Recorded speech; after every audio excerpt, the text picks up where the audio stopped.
Welcome to Foxtecc. In this video, I'll show you how to allow direct messages on TikTok and adjust who can send them to you. Start by opening the TikTok app and going to your profile. In the top right corner, tap the three-line menu icon to open the options. From there, select Settings and Privacy.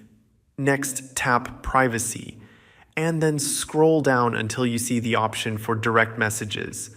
Here you'll be able to choose who can send you messages. The available options include everyone friends, suggested friends, or no one. If you're under 16, TikTok may limit your messaging options by default for safety reasons, so you might see fewer choices. If you want to stop receiving messages completely, you can toggle off the messaging option entirely. Any changes you make here take effect right away, and you can come back and update them whenever you need.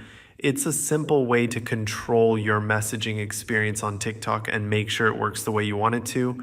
Thanks for watching. If this helped you, feel free to like the video and subscribe to Foxtecc for more helpful TikTok and iPhone tips. See you later.